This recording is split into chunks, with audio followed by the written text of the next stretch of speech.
بسم الله الرحمن الرحيم. مشاهدينا السلام عليكم ورحمة الله وبركاته، وأهلا بكم في هذه الحلقة التي نتناول فيها تصريحات ألكسندر دوغن مستشار الرئيس الروسي بوتين، والتي قال فيها أن القوات الروسية سوف تقوم بإسقاط حكومة أحمد الشرع في دمشق، وسوف تفعل ما فعلته في ليبيا، يعني كما في حفتر في ليبيا سوف يكون هناك حفتر روسي داخل سوريا، وأن القوات الروسية الموجودة في اللاذقية وطرطوس ستفعل ذلك عقب وقف حرب أوكرانيا مباشرة.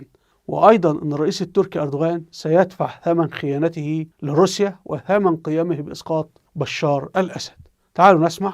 روسيا غارقة تماما في الحرب الأوكرانية، ولا يمكنها خوض حربين في آن واحد. سينتهي هذا الوضع بتصعيد جديد، وستكون سوريا ممزقة بالكامل، وستكون سوريا مثل ليبيا، حيث ستبدأ الميليشيات في قصف بعضها البعض. روسيا انسحبت إلى حد ما من الشرق الأوسط.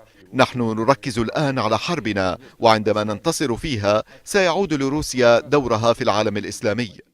كما قال ألكسندر دوغن مستشار الرئيس الروسي بوتين أن روسيا سوف تنتقم من الرئيس التركي أردوغان، وأنها سوف تعاقبه وتجعله يدفع ثمنا باهظا لأنه أسقط رجلها في دمشق اللي هو بشار الأسد.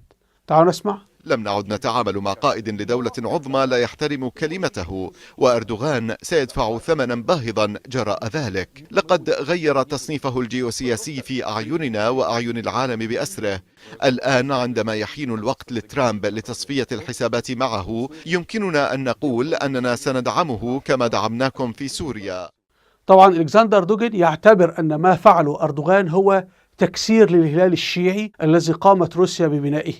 فألكسندر دوغن يقول أن روسيا حليفة للأنظمة الشيعية، إيران وكذلك العراق وكذلك سوريا وميليشيا حزب الله في لبنان وكذلك في اليمن. ويقول أن المسلمين السنة هم الذين قاموا بدخول موسكو مرتين، وهم الذين فتحوا سيبيريا وآسيا الوسطى ومناطق القوقاز ومناطق البلقان، وأن المسلمين السنة هم العدو الأساسي لروسيا، وأنه يجب تهشيم رؤوسهم، ويكون ذلك من خلال إنشاء ميليشيات وأنظمة شيعية، لأنه الشيعة أقلية وبالتالي يعملوا هزهزة أو خلخلة في العالم الإسلامي. ويرى أن ما فعله أردوغان من إسقاط النظام الحاكم الشيعي في سوريا أدى يعتبر ذلك إلى اعتداء على الاستراتيجية الروسية، وذكر هذا في كتابه مستقبل روسيا. بل أن ألكسندر دوغن قال أن روسيا سوف تستمر في تسليح الميليشيات الشيعية في العراق وفي سوريا، وميليشيا حزب الله في لبنان، وميليشيات الحوثي الشيعية في اليمن. سنقوم بالدفاع عن إيران والقوى الشيعية التي تحالفت معنا في الأوقات العصيبة، مثل الحوثيين وحزب الله وفصائل عراقية. إنهم شركاؤنا الاستراتيجيون الذين دعمونا في العملية العسكرية الخاصة في أوكرانيا، مثل كوريا الشمالية. تصريحات واضحة تماما عما سيحدث. ولو تتذكروا حضراتكم فيديوهاتي طوال الشهرين الماضيين، قلت أن بقاء القوات الروسية خطر، وأنه هذا خطر، ما في حاجة ولا تجعل عسكري روسي واحد على أرضك، سوف يسقطك، وسوف روسيا الجيش الروسي يعود مرة أخرى. وأنا قلت هذا، وأزعم أن ربما أكون الإعلامي الوحيد الذي قال هذا. فأنا أنادي في صحراء، أنادي في صحراء، أنادي في صحراء، وناديت في صحراء السودان وضاعت السودان ولا حول ولا قوة إلا بالله. ما كان نفسي تحدث اللي حصل في السودان، وقلت لهم سوف يغتصبون أعراضنا وشرفنا أمهاتنا المسلمات السودانيات، ولا أحد اهتم وشتموا. يا جماعة أرجو الإخوة السوريين، ارسلوا الإخوة السوريين هذا الفيديو. يجب إخراج القوات الروسية فورا، لا تنتظروا على الإطلاق. لازم الآن مصلحة سوريا في التحالف، يعني التحالف غير الرسمي، لا تدخل في تحالف رسمي مع أوكرانيا، اتحالف. مصلحتك في التحالف مع الإنجليز، اتحالف. مصلحتك في التحالف مع كذا، اتحالف. ويجب، أنا بقول بكل وضوح، القضية السورية هي البوصلة وليست القضية الفلسطينية. انتبهوا لهذا. احنا عمونا وربطوا حبل في رقبتنا وسحبونا زي البهائم. 100 سنة هم يسحبونا زي البهائم إن القضية الفلسطينية القضية الأولى، وهذا الكذب. القضية الأولى هي قضية دمشق، القضية الأولى هي بغداد، القضية الأولى هي اسطنبول، القضية الأولى هي القاهرة، القضية الأولى هي الرياض، هي مكة، هي المدينة. افهموا هذا. فأنا بقول إذا من مصلحة الفلسطينيين إنهم يتحالفوا مع إيران، فلا يلوم أحد السوريين إن هم يتحالفوا مع أوكرانيا أو يتحالفوا مع أمريكا أو يتحالفوا مع إنجلترا. كل واحد حسب مصلحته، ومصلحتك ألا توجد أي قوات أجنبية. لكن بقاء الجيش الروسي ده خطر على وجوده، خطر وجودي. أجدادنا المصريين الفلاحين البصمجية الذين لم يتعلموا في جامعات ولا دخلوا هارفارد ولا تعلموا إنجليزي ولا ارتدوا بدل وجرافطات، خرجوا من 100 سنة في ثورة عام 1919 في مظاهرات ضد الاحتلال البريطاني لمصر، وكان شعارهم حاجة مهمة جدا: الجلاء التام، يعني جلاء الجيش البريطاني، الجلاء التام أو الموت الزؤام. الموت الزؤام يعني هو الموت كله موت واحد، يعني عاوز لك الموت يعني موت تام، يعني مفيش موت ناقص أصلا، يعني لا توجد درجات في الموت، يعني مفيش واحد شبه ميت يعني. فالجماعة اللي لابسين بدل وجرافطات كده ومتعلمين في المدارس اللي هم الليبرالية والعلمانية وكذا، كان عندنا الحزب الليبرالي حزب سعد زغلول، قال ليس الجلاء التام بل الاستقلال التام. احنا عاوزين يعني قطعة أرض نرسم عليها حدود نسميها جمهورية مصر أو مملكة دولة مصر، في مبنى عمارة سكنية نحط عليها نقول وزارة الخارجية، في مطبعة بتطلع جوازات سفر على الأوراق، وفي قماشة هنلونها ونقول علم مصر. لكن الجيش البريطاني يبقى في مصر ما في مشكلة، قناة السويس تديرها بريطانيا ما في مشكلة. فأجدادنا الفلاحين قالوا لا، من علامات استقلال الدول أنه لا يوجد على أرضها عسكري أجنبي واحد، ولذلك أمريكا لا يوجد على أرضها عسكري أجنبي واحد، لا تحت مسمى حفظ السلام ولا حلف ناتو ولا أي حاجة. روسيا لا يوجد على أرضها، الآن أصبح الجنود الأوكرانية على أرضها فليست دولة مستقلة. الصين لا يوجد على أرضها أي عسكري أجنبي واحد.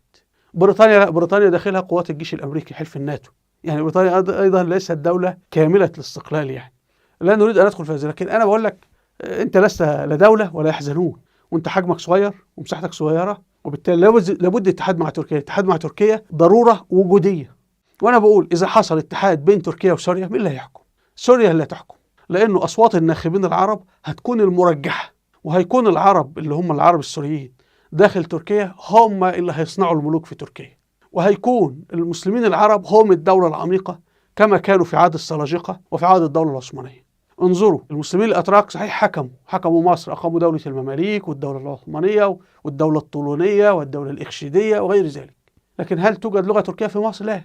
يعني كل هؤلاء المسلمين الأتراك الذين جاءوا تعلموا اللغة العربية، كتبوا باللغة العربية، لدرجة في سلاطين مماليك أتراك كانوا يمنعون تماما الحديث في مجالسهم إلا باللغة العربية فقط. والدولة العثمانية والسلاجقة كلهم كتبوا الحروف العربية، بل إنهم كانوا يؤلفون الكتب باللغة العربية ويطبقوا المنظومة الإسلامية، الشريعة الإسلامية. ده اللي حصل. فأنا بقول إن العرب داخل الدول اللي بيحكمها أتراك زي السلاجقة وكذا هم الدولة العميقة، كاللوبي اليهودي في أمريكا كده. المهم مش عايزين ندخل في هذا، لكن أنا بقول إن اتحاد تركيا وسوريا مسألة أمن قومي ووجودي، بل إنه يجب توسيع هذا الاتحاد ليشمل السعودية. لماذا؟ لأن في خطر صيني قادم وفي خطر هندي قادم، يعني نحن على بعد خطوة من الحرب العالمية الثالثة، ويجب المسألة جد خطيرة جدا. المهم هنا حضراتكم بدأت إسرائيل تتحرك عسكريا فعلا، وهنا في وكالة الأناضول نتنياهو يبعث سكرتيره العسكري إلى موسكو. إسرائيل تسعى للحفاظ على النفوذ العسكري في سوريا وفقا لصحيفة إدارات أحرنوت. يعني نتنياهو الآن أرسل لبوتين يعمل مفاوضات سرية إن أنا إسرائيل آخذ جنوب سوريا، ده الكلام نتنياهو، إن أوسع حدود إسرائيل، وإن أخذ درعا، يريد أن يضم درعا، وطبعا ميليشيا أحمد العودة سوف تساعد الجيش الإسرائيلي في ذلك، ودرعا محتلة أصلا، ومنطقة جبل الدروز أيضا إسرائيل تأخذها، والقنيطرة هو قال لك جنوب دمشق. يعني واضح ان هو نتنياهو لا يريد ان يدخل دمشق في هذه المرحله، باعتبار ان فيها 3 مليون نسمه، فدول ممكن يعملوا مشاكل وعبء امني وبتاع، لكن ممكن ياخذ ميليشيا احمد العوده. يعني ميليشيا احمد العوده هتكون ميليشيا دحلان، نفس اللي كانت ميليشيا دحلان بتعمله في النساء الفلسطينيات في غزه، ميليشيا احمد العوده سوف تعمله في النساء السوريات المسلمات في درعا. ده المخطط، نفس اللي بتعمله ميليشيات حفتر في شرق ليبيا، حميدتي، ميليشيات حميدتي في، شوفوا هو كلها النموذج نسخه. فده الواضح. والآن مين اللي بيطلب ببقاء القوات الروسية في اللاذقية وطرطوس؟ قادة حميميم إسرائيل. أهو ده الإعلام الإسرائيلي، وهذا قلته من شهرين ولا أحد مهتم، والإعلاميين السوريين نايمين وقاعدين يشتموا في بشار. خلاص يا سيدي، سقط بشار، خلصنا. لكن ما في إعلامي سوري بينطق بكلمة عن خطورة القوات الروسية الموجودة، ما في إعلامي عربي بينطق بكلمة، ما في قنوات. هل شاهدتم أي برنامج تلفزيوني في أي قناة عربية اللي كلهم بإيدوا الثورة وإحنا وكذا والرئيس أحمد الشرعي ملهم وعظيم والكلام اللي بيمدحوا فيه أحمد الشرعي؟ هل في قناة ولا برنامج تحدث عن أن وجود القوات الروسية في حميميم واللاذقية وطرطوس خطر؟ أبدا. ده نحن معناها أن احنا كإعلام بنمارس تضليل كبير. هنا حضراتكم في هارتس الإسرائيلية نتنياهو ووزير الدفاع كاتس يأمران الجيش الإسرائيلي بالاستعداد للدفاع عن مدينة درزية قرب دمشق، اللي هي شوفوا حضراتكم هنا، هو نتنياهو بيطلب التدخل فين؟ في جرمانة أو جرمانة. جرمانة دي حضراتكم تبعد عن دمشق 5 كيلو، يعني هو هيكون في الضاحية الجنوبية لدمشق. فهو أصلا نتنياهو يريد أن هو يحتل درعا هذه المنطقة، وجبل الدروز طبيعي موالي لإسرائيل، فيبقى هو يعني ضم هذه المساحة. وطبعا هو هيعمل إيه بعد كده؟ طبعا الجيش الإسرائيلي هيتقدم ويسيطر على الحدود ما بين لبنان وما بين دمشق، وبالتالي هتكون دمشق محاصرة في الداخل. وطبعا يستولي على درعا، هو هدفه دي يقول لك هنا ميليشيا أحمد العودة هتسيطر على درعا وتأدب السوريين وتبهدل، هتعمل نفس اللي بيحصل في الفلسطينيات في الضفة كده. وهو عاوز يصل إلى يعني لا يحتل دمشق حاليا، يعني يترك دمشق تموت إلى حين تجنيد العلماء وشيء من هذا القبيل. فالوضع كما تشاهدون جد خطر. فالآن بكل بساطة يمكن أنه إسرائيل تتفق، وده اللي أعتقد اللي هيحصل بين المستشار العسكري نتنياهو. هيعمل اتفاق، أنت يا روسيا تسيطري على اللاذقية وطرطوس ونقفل الساحل خلاص كده، ويبقى السوريين محبوسين. احنا هنقفل حدود لبنان بهذا الشكل. وطبعا حزب الله بيسيطر على هذه المناطق داخل الأراضي اللبنانية. يبقى خلاص انت اتعزلت جوه في الداخل. ده المخطط واضح تماما حضراتكم. ولذلك هتلاقوا انه فلول الميليشيات النظام بشار اسد بدأت تشتغل، ونظام بشار لا يزال يحكم سوريا. نظام بشار اسد هو موظف جالس على كرسي، الكرسي له 4 أرجل، رجل اسمه الجيش الامريكي، رجل اسمه الجيش الاسرائيلي، رجل اسمه الجيش الايراني، رجل اسمه الجيش الروسي. اللي حصل ايه؟ سقط الجيش الايراني وسقط الجيش الروسي بسبب حرب اوكرانيا وكذا، فاصبح الكرسي يقوم على الرجل الاسرائيليه والرجل الامريكيه، فاختل الكرسي. هنا دخل الجيش التركي من خلال قوات المعارضه. ما هي قوات المعارضه ما هي الا فرقه استطلاع متقدمه للجيش التركي. دي الحقيقه، انا بكلمكم بتوصيف علمي، ان قوات المعارضه السوريه هي فرقه او قوات المقدمه او قوات الاستطلاع في الجيش التركي. دي الحقيقه يعني. هو ممكن يكون قوات المعارضه مش فاهمين هذا، بس هيبقى خطأ. لازم تفهم انت فين في اللعبه كي تتصرف بشكل صحيح. لابد يا جماعه نعرف احنا بنلعب مين، ونفهم نفسنا ونفهم اللي معانا واللي يمنا وشمالنا وكذا. والا هيحصل فينا اللي حصل في ليبيا، واللي حصل في مصر، واللي حصل في السودان، واللي حصل في اليمن، واحنا شايفين الحبل على الجرار. فبالتالي هنا الكرسي اختل. هنا ايه اللي حصل؟ نتنياهو ارسل المستشار بتاعه لروسيا يقول له لا رجع لي الجيش الروسي. طبعا الجيش الروسي حاله موجود ولكن في حاله كمون. انا من مصلحتي اتعاون مع الاوكرانيين، وزيلينسكي هو اصلا يساري يهودي، فهو يستطيع انه يوقف مفعول نتنياهو، او لانه مصلحه اوكرانيا اهم له من مصلحه اسرائيل يعني.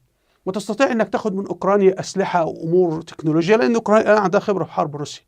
ولازم ترد القوات الروسيه فورا، لازم ما تبقى هذه القوات، اقطع عنها الماء والكهرباء والامدادات والخطوط، وقول له يعني خد بعضك واطلع بملابسك. انت عاوز مني ايه؟ اسلحه سيبها يا اخوي، ما انت دمرت وانت المفروض تدفع لنا تعويضات. الحديث انه تسليم بشار اسد ده كلام تافه. الحديث انه روسيا تدفع لنا تعويضات كلام تافه. الف باء ولا عسكري روسي، ما تجعل الروس كلهم حذاء في سوريا. الامر الاخر الجيش الايراني الان هيبدا يعملوا تفاهمات، ممكن ياتي يجيبوا لهم ميليشيات من العراق ويدخلوا تاني. ما هي المشكله حضراتكم في ان نتنياهو مسعر حرب، ونتنياهو بيدخل العالم في بعضه، واحنا الان داخلين في الحرب العالميه الثالثه مع الصين، والامور لا تحتمل الألاعيب اللي بيعها نتنياهو، لأنه هو مشغول بقصص وكأنه هذا الرجل لا يعرف ماذا يحدث في العالم. ده احنا على بعد، احنا أصلا في قلب الحرب العالمية الثالثة وما حد فايق للكلام بتاعه ده. هو عامل زي زيلينسكي لما ترامب قال له انت، يعني ترامب لو تلاحظوا لما كلم زيلينسكي وتنرفزوا على بعض، قال له انت بتدخلنا حرب عالمية ثالثة، هتهزم روسيا، هتضربك بالنووي، انت هترد بالنووي، فاحنا خلاص الدنيا باظ. المهم يعني قصة مش عاوزين ندخل فيها. هنا حضراتكم في صحيفة هآرتس الإسرائيلية بتتحدث عن اللي حصل في جرمانة أو جرمانة. قتل أحد أفراد قوات الأمن البلطجية في جرمانة، قتلوه. قتل أحد أفراد قوات الأمن وأصيب آخر بنيران مسلحين في نقطة تفتيش في جرمانة، في اشتباكات بين قوات الأمن التابعة للحكومة السورية الجديدة ومسلحين محليين من الدروز. وفي أعقاب الاشتباكات هدد وزير الدفاع الإسرائيلي إسرائيل كاتس مساء السبت بالتدخل العسكري في سوريا ضد قوات دمشق إذا أقدم النظام الحكومة السورية على المساس بالدروز. وتعد جرمانة موطنا لأغلبية من الدروز والمسيحيين. طبعا هم جرمانة على بعد 5 كيلو من وسط دمشق، يعني اللي سيطر على جرمانة يدخل دمشق يعني يسقط الحكومة في نصف ساعة كده. لكن قوات الحكومة السورية دخلت جرمانة وعادت الحياة إلى طبيعتها في ريف دمشق. هنا حضراتكم خبر يعني مزعج. حكومة نتنياهو تسمح للجيش باستدعاء 400 ألف جندي احتياط. طبعا هم كاتبين ان هم يحاربوا في غزة. افرض ان هو استدعى 400 ألف جندي احتياط واتجه لاحتلال درعا مثلا والسويداء، ايه العمل؟ هنا حضراتكم ابطال إدارة الامن الداخلي دخلوا مدينة دمشق. طبعا هذا تصرف ممتاز، وعلى فكرة انا عجبني صمت الحكومة السورية الفعل.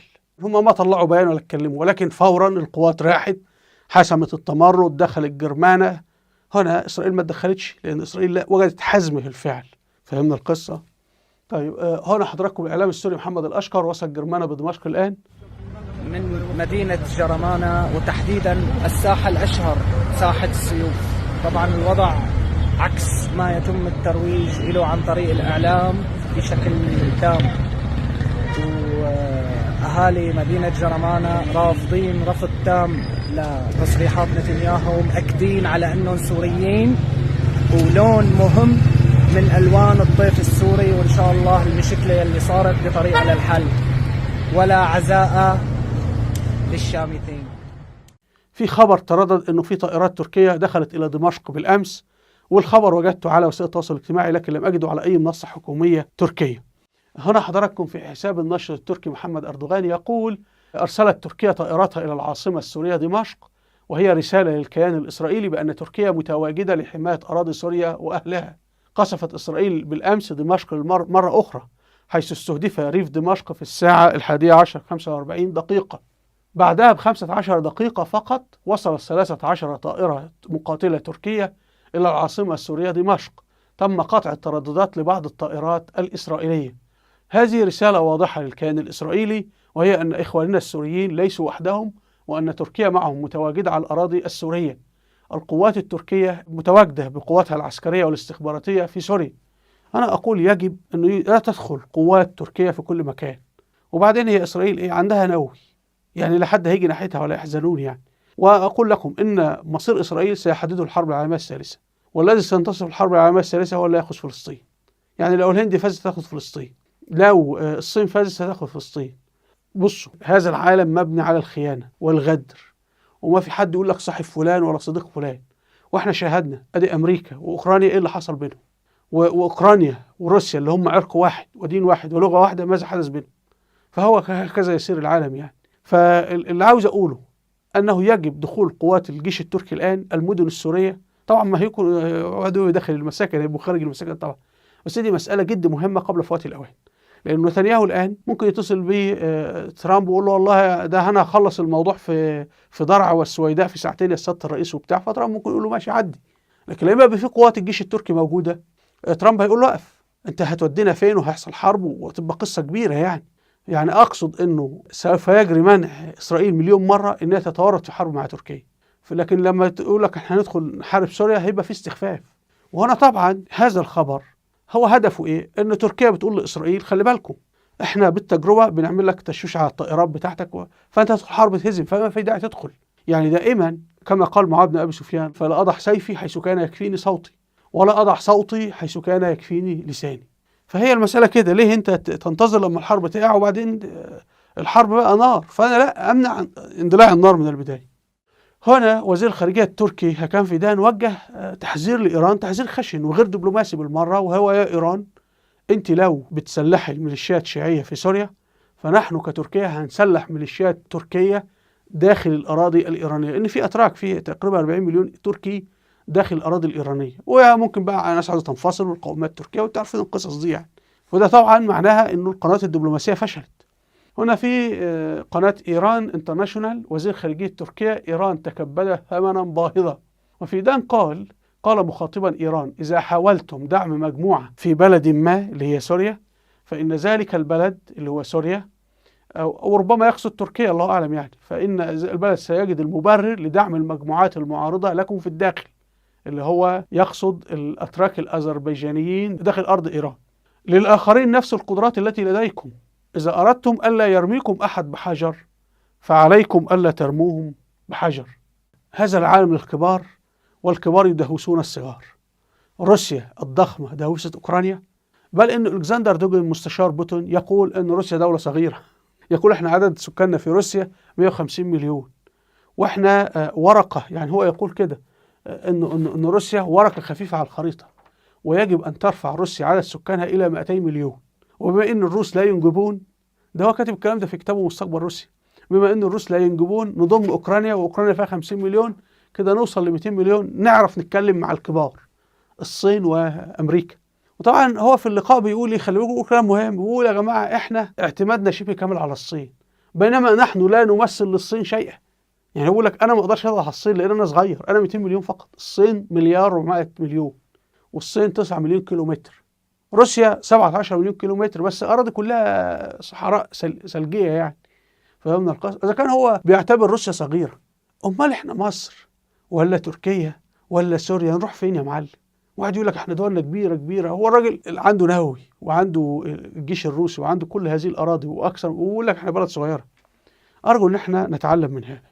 في الختام هنا فيديو أنا عملته عن حروب علي بن أبي طالب ومعاذ بن أبي سفيان رضي الله عنهما، ومقتل الحسين في كربلاء، والحقائق المخفية المحظورة.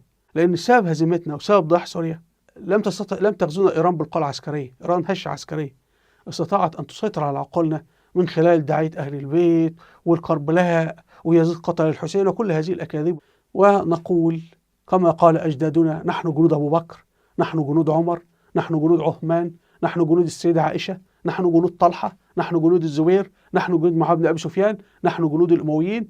لسنا أولئك الجنود الذين ألقوا السهام في معركة الجمل على هودج السيدة عائشة يؤذون أم المؤمنين. ده أمنا، في واحد يطلق السهام على أمه؟ انتبهوا لهذا. في ناس بتطلع تقول كلام، ده ربنا في القرآن يقول إن دول أمهات المؤمنين.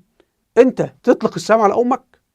أنت ترفع السيف على أمك؟ دمك لما تشيل الشبشب وتضربك بيه توطي وتديهولها وتقبل راسها ورجليها. نحن نرفع السيف على طلحة والزبير ونقتلهم؟ حاشا، نحن أبدا لسنا هؤلاء. نحن جنود جيش عثمان بن عفان، وجيش عثمان بن عفان هو جيش طلحة والزبير والسيدة عائشة في معركة الجمل، وهو جيش معاذ بن أبي سفيان في معركة الصفين، وهو جيش الدولة الأموية. فنحن أحفاد الأمويين. احنا ما بنقولها عندنا في إيران، لا، لأن هذه هي حقيقتنا وهذه هي نحن.